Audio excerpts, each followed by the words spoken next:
दोस्तों, आज हम स्टार्ट करने जा रहे हैं टैक्सेशन लॉ का पहला लेक्चर, जिसमें हम समझेंगे टैक्सेशन का बेसिक कॉन्सेप्ट क्या है, सैलरी क्या होती है, सैलरी के रूल्स एंड फीचर्स क्या है। ये लेक्चर एलएलबी, एलएलएम, सीएसएस और अकाउंटिंग के स्टूडेंट्स के लिए बहुत ही इंपॉर्टेंट है, तो एंड तक जरूर देखिएगा। सबसे पहले बात करते हैं टैक्सेशन का मतलब क्या होता है। टैक्सेशन एक ऐसा सिस्टम है जिसमें हुकूमत लोगों से पैसे लेती है। इसे हम टैक्स कहते हैं, ताकि वो पैसे पब्लिक के काम आ सके, जैसे स्कूल्स, कॉलेज, हॉस्पिटल, रोड्स और डिफेंस सिस्टम को चलाना। लेकिन ये याद रखें, टैक्स देने के बदले में आपको कोई डायरेक्ट फायदा नहीं मिलता। ये आप सिर्फ स्टेट की वेलफेयर के लिए करते हो।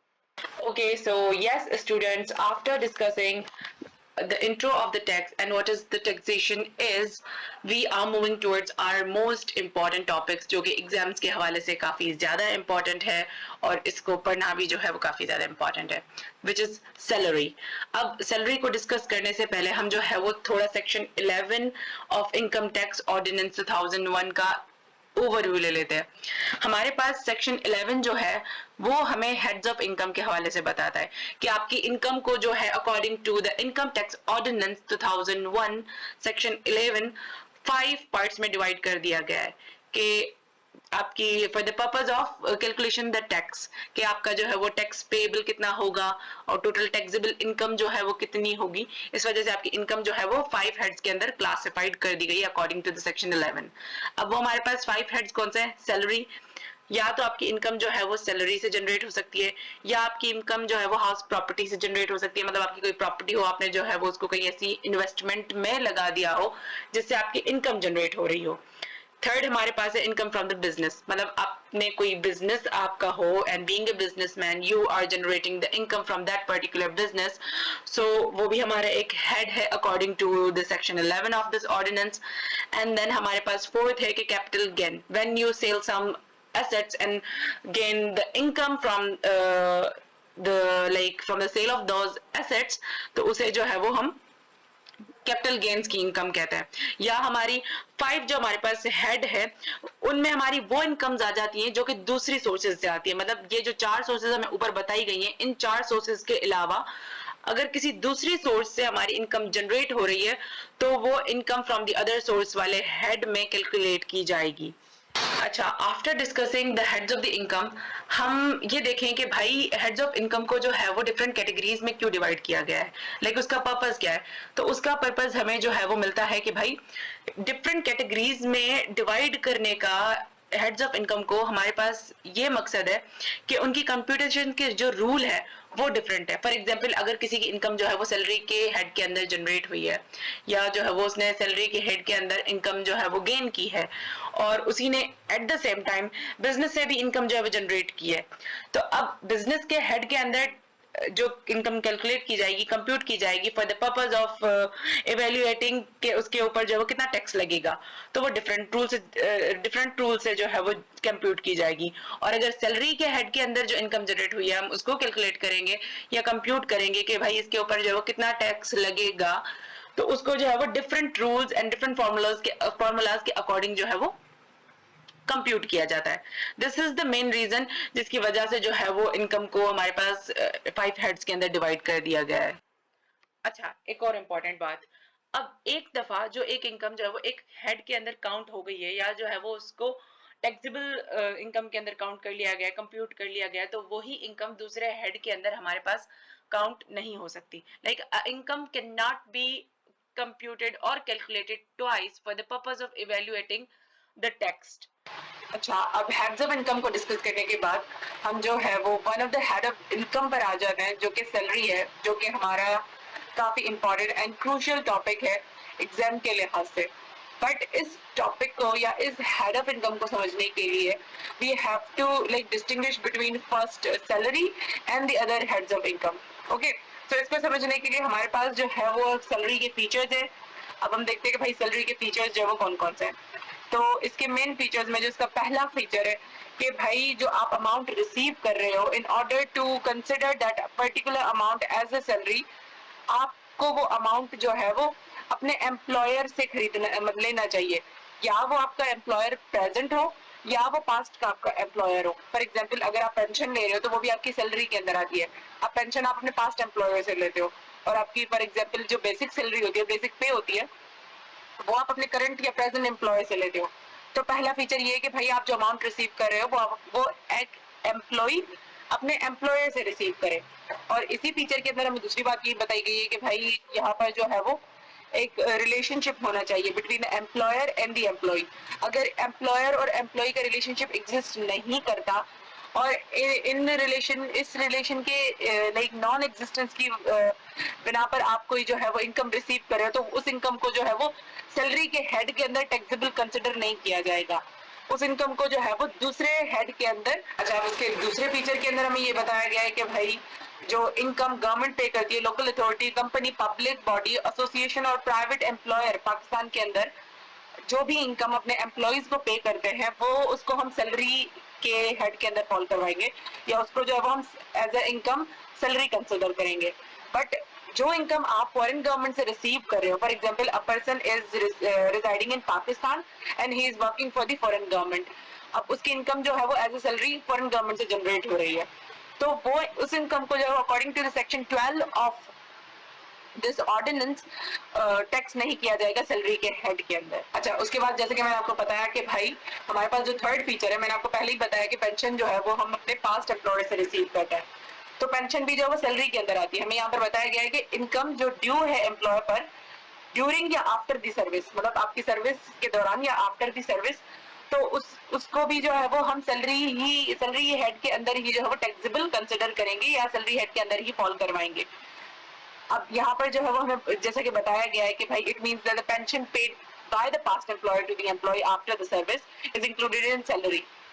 अगर हम इसके अब नेक्स्ट फीचर पर आए, फोर्थ फीचर पर, तो फोर्थ फीचर के अंदर हमें बताया गया है कि भाई employee in case of company, मतलब अगर कंपनी के केस में एम्प्लॉय जो है वो मैनेजिंग डायरेक्टर को भी एम्प्लॉय कंसिडर किया जाएगा, डायरेक्टर या कंपनी के एजेंट को भी जो है वो एम्प्लॉय ही कंसिडर किया जाएगा। मतलब वो जो रिसीव कर रहे हैं सैलरी, वो जो भी जो है वो इनकम जनरेट कर रहे हैं from that particular company, managing director and the agent of the company, तो उनकी उस इनकम को जो है वो सैलरी हेड के अंदर टैक्सेबल कंसिडर किया जाएगा। अब हमारे पास जो है वो फिफ्थ पॉइंट है, which is kind of considered as most like crucial and confused point.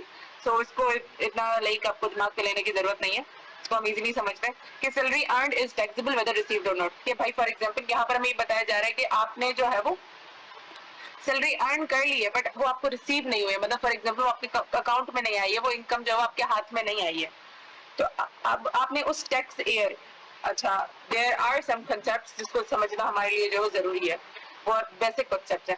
हमारे पास इनकम टैक्स के अंदर एक फाइनेंशियल ईयर होता है, जो फाइनेंशियल ईयर स्टार्ट होता है हमारा 1 जुलाई, किसी भी ईयर के 1 जुलाई से स्टार्ट होता है एंड एंड होता है हमारे 30 नेक्स्ट ईयर के 30 जून तक। फॉर एग्जांपल अगर हम जो है वो 2025 का फिस्कल ईयर, इसको फिस्कल ईयर भी कहा जाता है, FIS CAL ईयर या फाइनेंशियल ईयर भी कहा जाता है, क्योंकि हमारी जो सैलरी के ऊपर टैक्स लगता है या जो भी हमारा टैक्स लगता है वो फिस्कल ईयर के ही बिना पर लगता है। हमारा वो जनवरी टू दिसंबर उस वाले ईयर की बेसिस पर टैक्स कैलकुलेट या कंप्यूट नहीं किया जाता। अब हमारे पास जो फिस्कल ईयर होता है ना, उसी फिस्कल ईयर के अंदर आपकी सैलरी जो है वो कंप्यूट की जाती है।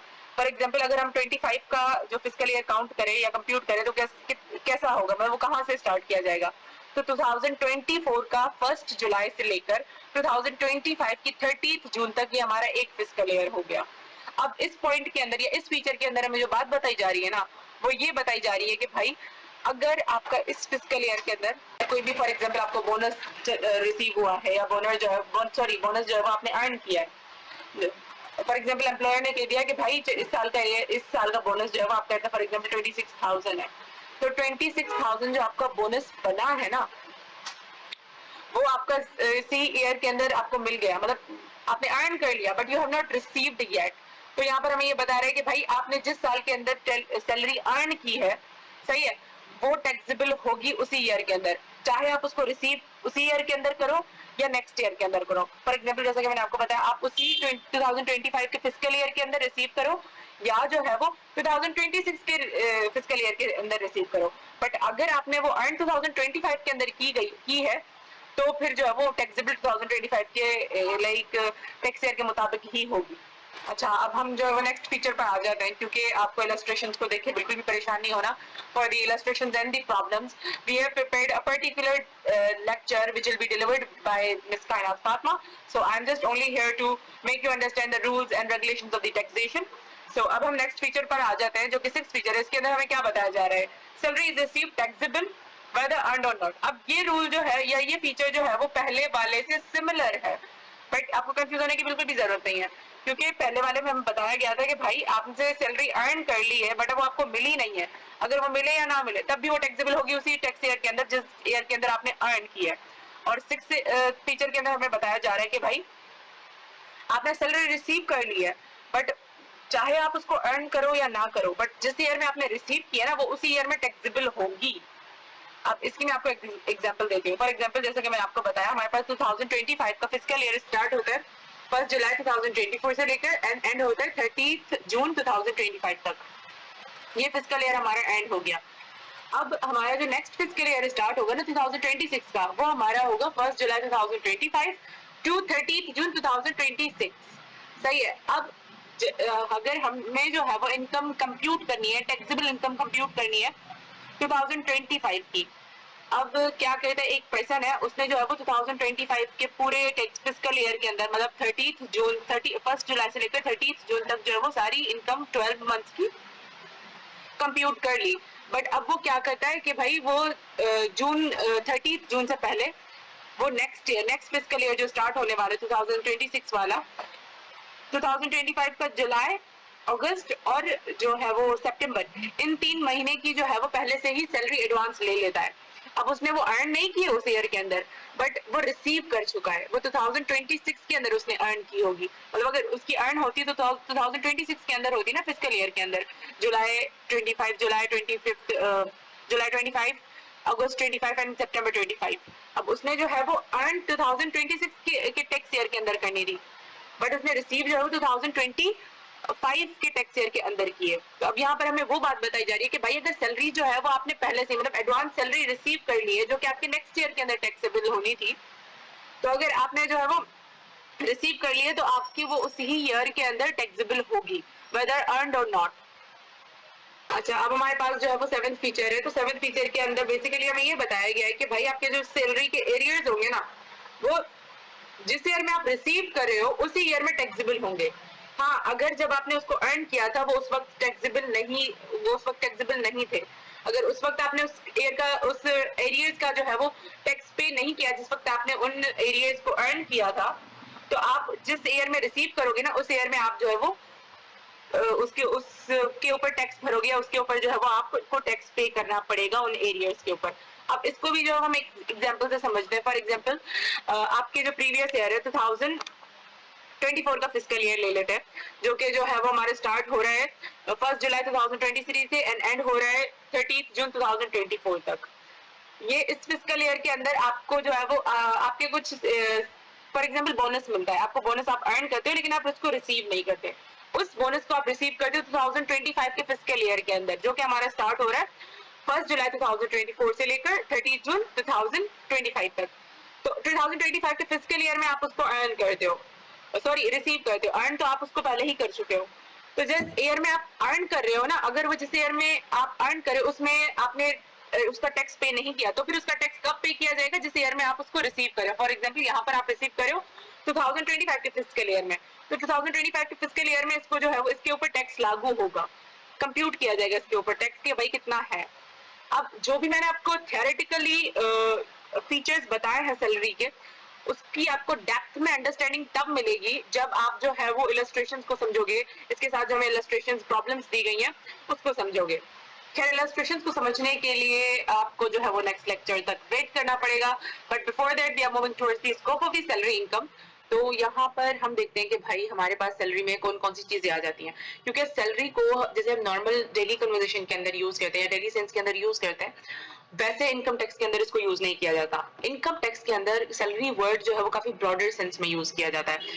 इसमें हमारे पास काफी सारी इनकम्स आ जाती हैं जो कि हम सैलरी के अंदर ही, सैलरी हेड के अंदर काउंट करते हैं।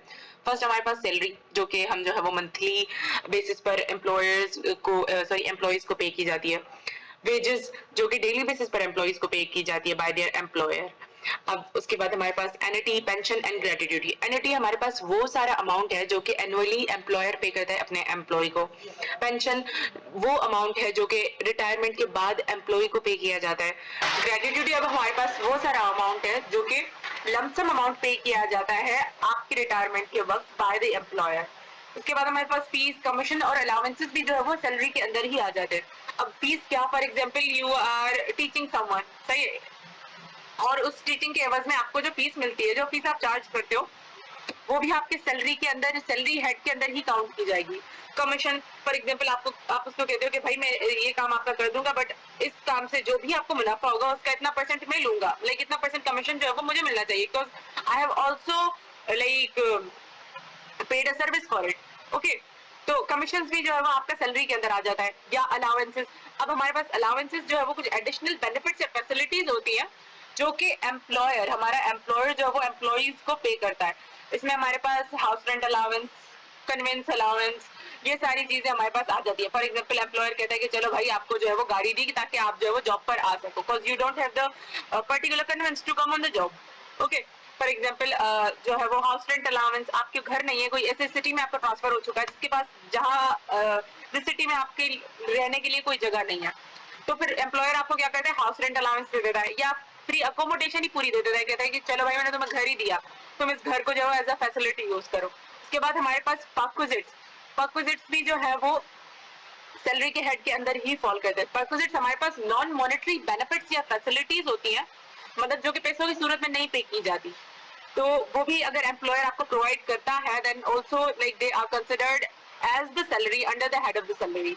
उसके बाद हमारे पास profit in lieu or in addition of the salary or wages, मतलब कोई एडिशनल प्रॉफिट्स हमें अगर मिलते हैं, वो हम देखते हैं कि आगे के लेक्चर में हम लाइक अंडरस्टैंड करेंगे कि प्रॉफिट इन ल्यू में कौन कौन सी चीजें आ जाती हैं।